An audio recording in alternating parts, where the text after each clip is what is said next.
Salut les gourmands! Vous avez envie de quelque chose de frais, délicieux et crémeux? Eh bien, ce dessert sans cuisson ne peut pas rater. Si tu aimes les desserts super crémeux, cette option se prépare en quelques minutes à peine et le résultat est incroyable. La première chose que je vais faire, c'est prendre une petite tasse à moitié remplie d'eau. De l'eau froide, 100 ml, soit une demi-tasse, avec une cuillère à café de gélatine neutre ou de gélatine en poudre. Je mélange pour que ça se dissolve et je mets de côté.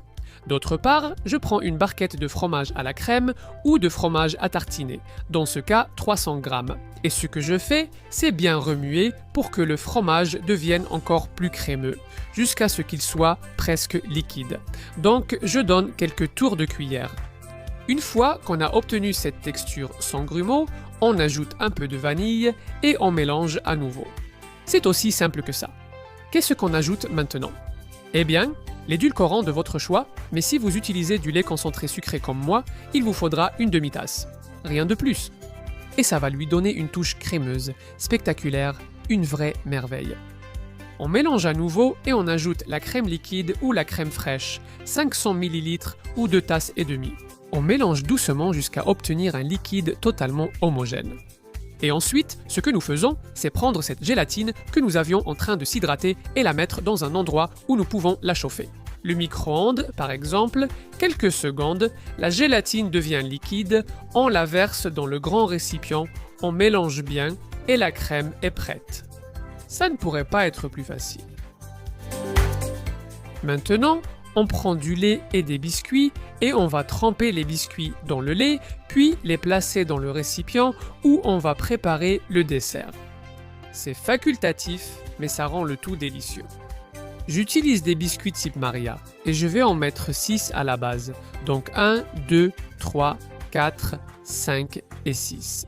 Une chose que j'adore, c'est ajouter un peu de crème dessus délicatement pour que ça s'imprègne bien, puis en rajouter encore. Biscuits.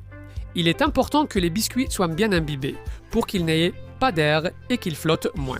Mais ne t'inquiète pas trop non plus, parce que si elles commencent à flotter, certaines vont en retenir d'autres. Donc si tu peux éviter qu'elles flottent, c'est super, mais si elles flottent, pas la peine de paniquer.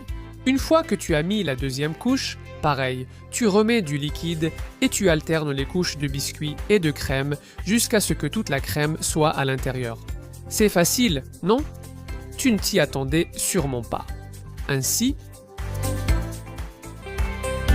au final, tu auras le récipient plein et garde toujours les 6 derniers biscuits de côté. Pour faire cela, place le biscuit, mais sans le plonger complètement, cela va donner un contraste visuel, en plus d'être délicieux.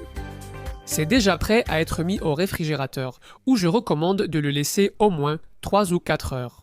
Mais si tu veux, tu peux préparer le dessert la veille et il sera excellent.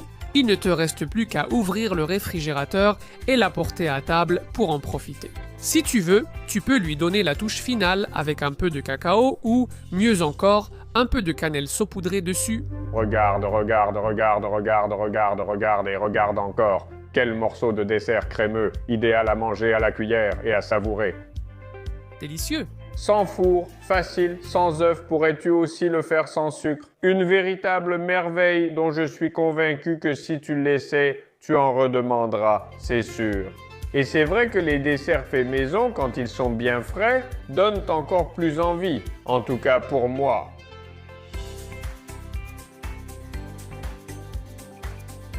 Bien frais, avec un goût intense et en plus ils font dans la bouche, que des avantages, non?